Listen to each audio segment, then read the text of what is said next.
Arrest ചെയ്ത് കഴിഞ്ഞിട്ടുള്ള 2 ദിവസം ഞാനും കങ്ങഴക്കാരനൊരു കൂപിയും ഞങ്ങൾ രണ്ടാളും സഖാവിന്റെ ഒപ്പം തന്നെയായിരുന്നു ഡ്യൂട്ടി. പിന്നെ ഒത്തിരി പോലീസുകാരും ഉണ്ടായിരുന്നു, പേരും മറ്റും ഓർക്കുന്നില്ല. കരുണൻ, എന്റെ മോന കരുണൻ. മോനെ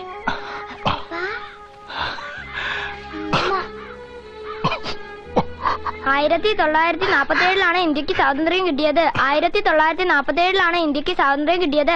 1947 ഇന്ത്യക്ക് സ്വാതന്ത്ര്യം കിട്ടിയത്. 1947 ഇന്ത്യക്ക് സ്വാതന്ത്ര്യം കിട്ടിയത്. അമ്മേ, ദേ അച്ഛൻ വന്നു. അച്ഛൻ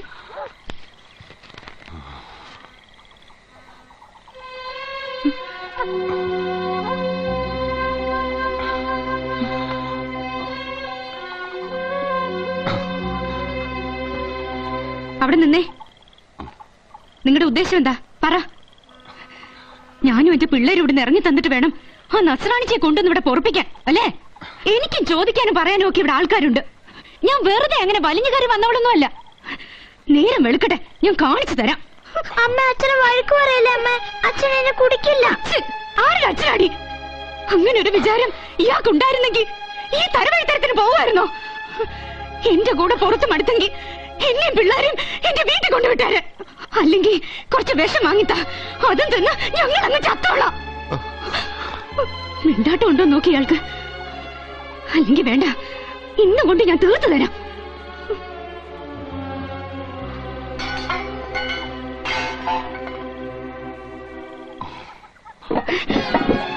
ഞങ്ങളെ തെക്കേ കണ്ടത്തിലേക്ക് എടുത്തിട്ട് മതി നിങ്ങളുടെ താന്തോന്നി തരം. കത്തി തീരട്ടെ.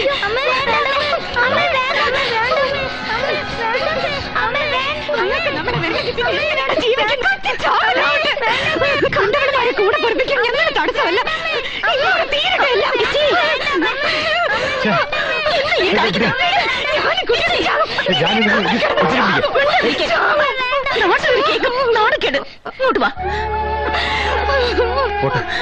എന്താ ഇത്? എന്തേലും പ്രശ്നമുണ്ടെങ്കിൽ പറഞ്ഞു തീർത്താ പോരായോ? കരഞ്ഞു വിളിച്ച് ആൾക്കാരെ കൂട്ടണം. കേക്കട്ടെ, നാട്ടുകാർ മുഴുവനും കേക്കട്ടെ. സഹിക്കാനപ്പുറം ഞാൻ സഹിച്ചു. ഞാനും ഇയാൾക്ക് എന്റെ പിള്ളേരെ വേണ്ട, എന്നെ വേണ്ട. നേരം വെളുത്ത തുടങ്ങും കൂടി.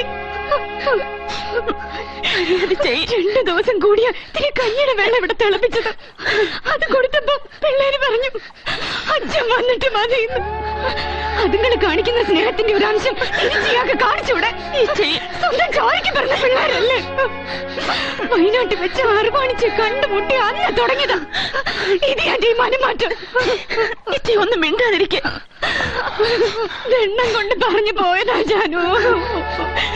എത്ര രാത്രിയായാലും ഉറക്കപ്പായി കിടക്കുന്ന പിള്ളേരെ വിളിച്ചുണർത്തി ഓരോ ഉരുള കൊടുക്കാനും ജലപാനം കഴിക്കാത്ത മനുഷ്യനായിരുന്നു.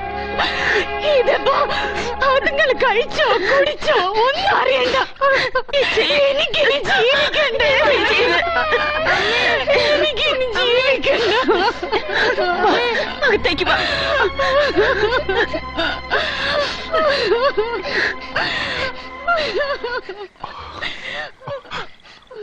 എന്തോന്ന് വെള്ളിയാഴ്ച വെറുതെ ആൾക്കാരെ കൊണ്ട് അതൊന്നും പറയിപ്പിക്കാൻ?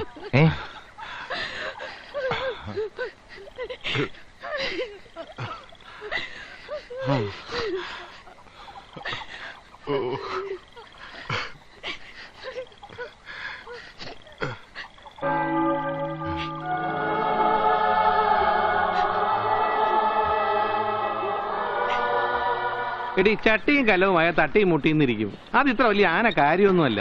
ഞാനും എന്റെ പിള്ളേരും അങ്ങ് വിഷം നിന്ന് എനിക്ക് ചോദിക്കാനും പറയാൻ ആരുമില്ലെന്ന് എല്ലാവർക്കും അറിയാലോ. അല്ലെങ്കിൽ എന്നോട് ഇങ്ങനെ കാണിക്കുമായിരുന്നു. അങ്ങേരെ വല്ല വിഷമോ ഈ 11 വർഷത്തിനിടെ ഞാൻ അറിയിച്ചിട്ടുണ്ടോ? പൊന്നുപോലെ നോക്കി എന്റെ പ്രതിഫലമായത്. പതുക്കെ ഇപ്പൊ ഇത്ര മാത്രം ആദ്യം എടുക്കാൻ എന്താ ഉണ്ടായേ? കാള പെറ്റൂന്ന് പറഞ്ഞ് ചാടി കറക്കാൻ ചെല്ലരുത്. ആരെങ്കിലും എന്തെങ്കിലും പറഞ്ഞു എന്ന് കരുതിയിട്ട്.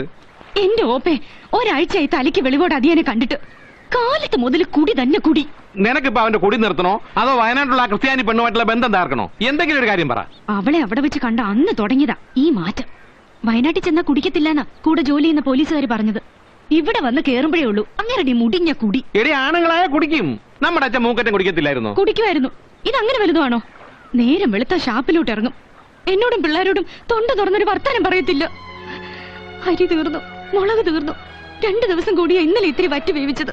പള്ളിക്കൂടെ ഉള്ളതുകൊണ്ട് പിള്ളേര് മേശ നിന്ന് പിഴയ്ക്കുന്നു. എന്നാ പിന്നെ നിനക്ക് ഇത്തറ്റ വന്ന അരിയോ സാധനങ്ങളോ ചോദിച്ചു മേടിക്കാമായിരുന്നില്ലേ? അല്ല, ഇവിടത്തെ സ്ഥിതി അല്പം ഞെരുങ്ങലിലാണെങ്കിലും 2-3 കിലോ അരി മറിക്കാനുള്ള സാഹചര്യമൊക്കെ ഈ ശിവൻപിള്ളയ്ക്കുണ്ട്. നീ അങ്ങനെ ചോദിക്കാനും പറയാനും ആളില്ലാത്തോളൊന്നുമല്ല, അതിന് ഞാൻ സമ്മതിക്കത്തുമില്ല. ഞാനിനി എന്നതാ ഒപ്പേ ചെയ്യേണ്ടത്? നീ നാളെ കാലത്തെ നമ്മുടെ കരയോഗ മന്ദിരം വരെ ഒന്ന് വാ. കരയോഗ സെക്രട്ടറി ഗോവിന്ദപിള്ള സാറിനെ കണ്ട് നമുക്ക് സംസാരിക്കാം. നിയമപരമായിട്ട് നീങ്ങുന്നതാണ് ബുദ്ധി. നാരകത്തറ 301 നമ്പർ കരയോഗത്തിന്റെ ധനശേഖരണാർത്ഥം കാവാലം സരസ്വതി വിലാസം LP സ്കൂളിൽ ഉദയായുടെ ഭാര്യ ഭാര്യ ഭാര്യ ഒന്നോണത്തുമ്പികൾ പാറിക്കളിക്കുന്ന കാവാലം സരസ്വതി വിലാസം LP സ്കൂളിന്റെ വർണ്ണ വൈവിധ്യമാർന്ന പ്രപാളികളിൽ ഭാര്യ. മലയാള സിനിമയിലെ താരസിംഹാസനങ്ങൾ കീഴടക്കിയ സത്യനും രാഗിണിയും മത്സരിച്ചഭിനയിക്കുന്ന ഉദയായുടെ ഭാര്യ. കാണാൻ മറക്കരുത് ഉദയായുടെ ഭാര്യ. ഒരു ദിവസം 4 കളികൾ ഉദയായുടെ ഭാര്യ. കുടുംബ സദസ്സുകളെ കണ്ണീരിലാഴ്ച കണ്ണീർ കാവ്യം. തങ്കപ്പ, വള്ളം കരകടിപ്പിക്കേ. ഞാൻ കാർത്തിയാനിയുടെ ഭർത്താവിന്റെ പ്രശ്നം പറഞ്ഞു തീർത്തിട്ട് കാവന്തറ പാലത്തിനടുത്തേക്ക് വന്നേക്കാം. അപ്പോഴേക്കും നിങ്ങൾ ഭാര്യയും കൊണ്ട് നെടുമുടി വഴി ഒന്ന് കറങ്ങിച്ചു വാ. പിന്നെ പുളിങ്കുന്ന് മുതൽ പള്ളിത്തോട് വരെ നോട്ടീസ് വിതരണം വേണ്ട, പിരിവ് കുറവാ. അപ്പൊക്കെ ശിവൻപിള്ള വന്നിട്ട് ഒരുപാട് നേരമായ വന്നേ ഉള്ളൂ. കരയോഗത്തിന് ഒരു ഓഡിറ്റോറിയം പണിയാൻ വേണ്ടിയിട്ടുള്ള സിനിമാ പ്രദർശനമാണ്. കാർത്തിയാനി ഭർത്താവിനെ പിള്ളേരെ കൂട്ടി സിനിമ കാണാൻ വരണം. നല്ല സ്വയംഭം സിനിമയാ ഭാര്യ. കുടുംബിനികൾ കണ്ടിരിക്കേണ്ട ചിത്രമാ. വാ, അകത്തോട്ടിരിക്കാം. താക്കോൽ ശാസ്താവേ. ഇരിക്കേ. അപ്പൊ കാർത്തിയാനി ഭർത്താവുമായിട്ട് പിരിഞ്ഞ് ജീവിക്കാൻ തന്നെ തീരുമാനിച്ചു. ഓണെങ്കിൽ പോട്ടെ, പോയി പണി നോക്കാൻ പറ. ഇവിടെ ഉറപ്പിട്ടെ, ബാക്കി ഞാൻ വേണ്ട പോലെ എഴുതി പിടിപ്പിച്ചോളാം. പിരിയാനല്ല ഗോവിന്ദപിള്ള സാറേ, പിന്നെ കൂട്ടി യോജിപ്പിക്കാൻ വഴിയുണ്ടെന്ന് അറിയാൻ വന്നതാ.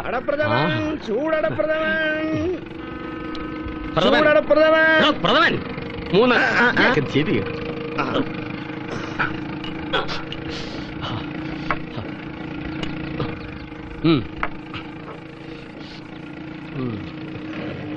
തേങ്ങാക്കൊത്ത് കുറച്ചുകൂടെ മൂക്കാനുണ്ടല്ലോ. ആരാ പിരിയാൻ വന്നത്?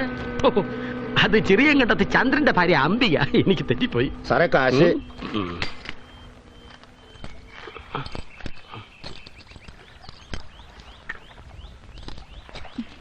2 മതി. ദാ. സാറേ, ഇനി പോകിക്കോ. എന്റെ പെങ്ങള് കാശ് കൊടുത്തു. അയാള് പോയോ? കാശ് കൊടുത്തു? അത് വേണ്ടായിരുന്നു. കാർത്തിയാനി, നിന്റെ നായരിപ്പ് സ്ഥലത്തുണ്ടോ? ഇപ്പോഴും താമര തന്നെയാണോ? മനസ്സിലായില്ലേ? താമര എന്ന് പറഞ്ഞാൽ മുഴുവൻ സമയം വെള്ളത്തിൽ പൊങ്ങിക്കിടക്കുന്നവൻ എന്നർത്ഥം. മദ്യം കൈകൊണ്ട് തൊടാത്ത ആളായിരുന്നു സാറേ. 10ാമതേതിന് വിഷുവിന് പോലും ഒരു തുള്ളി കുടിക്കത്തില്ലായിരുന്നു. എന്നിട്ട് എപ്പോ തുടങ്ങി കുടി? എന്റെ സാറേ, കഴിഞ്ഞ വെള്ളിയാഴ്ച തെക്കേക്കര ഗുരുമന്ദിരത്തില് സാംബശിവന്റെ കഥാപ്രസംഗമായിരുന്നു.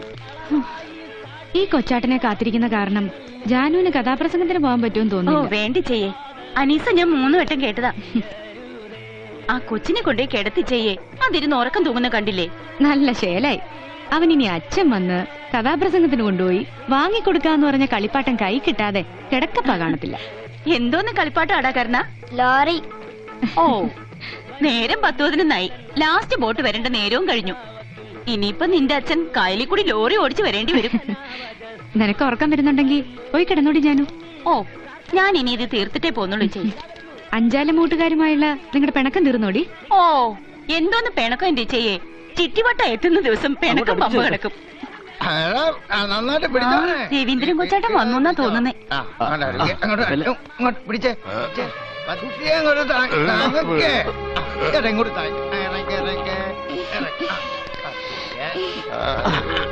അയ്യോ കൊച്ചേട്ടാ, എന്താ എന്താ പറ്റിയത്? എന്താ പെടഞ്ഞെന്ന് പറ. പേടിക്കണ്ടേ ചെയ്യ്. തൈരോ പുളികളോ കൊടുത്താൽ മതി.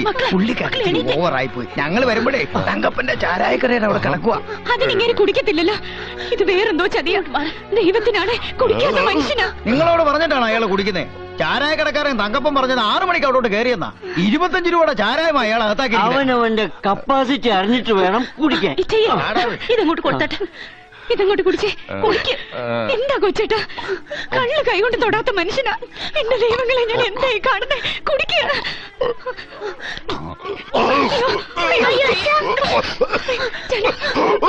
കൊച്ചേട്ടാ ജീവിത പ്രശ്നങ്ങളിൽ നിന്നും ഒളിച്ചോടുക എളുപ്പമാണ്. ജീവിച്ചിരിക്കുന്ന സാഹചര്യങ്ങളോടും അടിച്ചമർത്തലോടും ചൂഷണത്തോടും പൊരുതണം, പൊരുതി ജയിക്കണം. സായുധ സന്നാഹങ്ങളുള്ള ഒരു ഭരണകൂടത്തിനെതിരെയാണ് 1-2 നാടൻ തോക്കുകളും ഓലപ്പടക്കവുമായി ഞങ്ങൾ പൊരുതുന്നത്. ചൂഷണത്തിന് ബലിയാടാകുന്നവരുടെയും മർദ്ദിതരുടെയും ആത്മാർത്ഥമായ പിൻബലം മാത്രമാണ് പ്രസ്ഥാനത്തിന്റെ ശക്തി സ്രോതസ്. സാറിന് ഈ പറയുന്ന പോലെ മനസ്സിലാവുന്നുണ്ടോ? സാറേ, സാറേ രവീന്ദ്രൻ സാറേ,